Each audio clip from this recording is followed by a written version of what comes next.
வணக்கம் அன்பு உறவுகளே. நான் சொல்வதை கேள். பாகம் 3. கேட்பது என்றால் என்ன?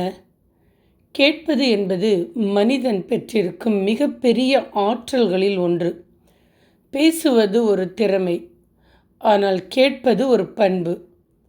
பேசுபவன் தன்னை வெளிப்படுத்துகிறான், கேட்பவன் உலகத்தை தனக்குள் வரவேற்கிறான்.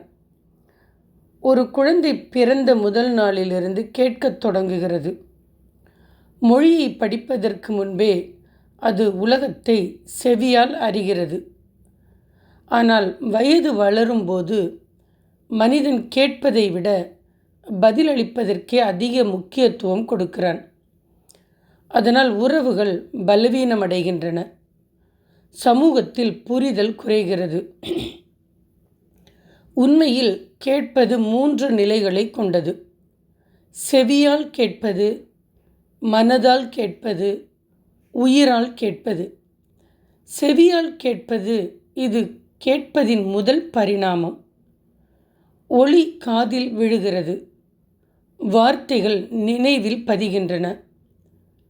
ஆனால் இதன் எல்லை அங்கேயே முடிகிறது. ஒருவர் பேசும்போது நாம் அவருடைய குரலை கேட்கிறோம். ஆனால் அவர் ஏன் பேசுகிறார், எதை உணர்ந்து பேசுகிறார் என்பதை அறியாமல் இருப்போம். உதாரணம், மழை பெய்யும்போது பாறையும் நனைகிறது, வயலும் நனைகிறது. ஆனால் பாறையில் விதை முளைக்காது, வயலில் மட்டும் பயிர் வளரும். செவியால் கேட்பது பாறை போன்றது. ஒளி விழும், மாற்றம் ஏற்படாது. மனதால் கேட்பது, மனம் கேட்கத் தொடங்கும் போது வார்த்தைகளை தாண்டி உணர்ச்சிகள் கேட்கப்படுகின்றன. ஒருவர் கோபமாக பேசும்போது அவர் கோபத்தை மட்டும் பார்க்காமல் அதன் பின்னால் இருக்கும் காயத்தை உணர்வதே மனதால் கேட்பது. இங்கே அகங்காரம் மெதுவாக விலகுகிறது. நான் என்ன பதில் சொல்வேன் என்ற எண்ணம் குறைகிறது. அவர் ஏன் இப்படி சொல்கிறார் என்ற கேள்வி பிறக்கிறது. உதாரணம், ஒரு மருத்துவர் நோயாளியின் முகத்தை பார்ப்பதில்லை, நோயின் காரணத்தை பார்க்கிறார். அதுபோல் மனதால் கேட்பவன் வார்த்தைகளை அல்ல, அதன் பின்னால் இருக்கும் காரணத்தை அறிகிறான். உயிரால் கேட்பது, இது கேட்பதின் உச்சநிலை. இங்கு வார்த்தைகளே தேவையில்லை, மௌனத்திற்கும் ஒரு மொழி இருப்பதை உணர்த்துகிறோம்.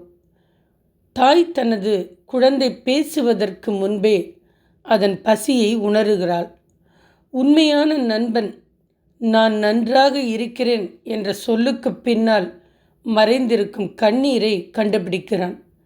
இதுவே உயிரால் கேட்பது. உதாரணம், 2 வீணைகள் அருகருகே இருந்தால் ஒன்றின் நரம்பை மீட்டால் மற்றொன்றிலும் அதிர்வு உண்டாகும். இதயங்களும் அப்படித்தான். உயிரால் கேட்பது அந்த அதிர்வை உணர்த்துவதாகும். கேட்பதின் பரிமாணங்கள். அறிவியல் பரிமாணம். செவி ஒளியை பதிவு செய்கிறது, மூளை அதை மொழியாக மாற்றுகிறது, நினைவு அதற்கு பொருள் தருகிறது. எனவே கேட்பது ஒரு உயிரியல் செயலாகவும் உள்ளது. மனவியல் பரிமாணம். ஒரு மனிதன் முழுமையாக கேட்கப்படும் போது அவனுடைய மன அழுத்தம் குறைகிறது, அவன் தனிமையிலிருந்து விடுபடுகிறான். பல நேரங்களில் ஆலோசனையை விட ஒருவரின் முழு கவனமே பெரிய மருந்தாகிறது. பேசுவது நான் என்பதின் வெளிப்பாடு, கேட்பது நீ என்பதின் அங்கீகாரம். அகங்காரம் பேச விரும்புகிறது, பணிவு கேட்க விரும்புகிறது. மனம் அமைதியாகும் போது மட்டும் உள்ளத்தின் குரலை கேட்க முடியும்.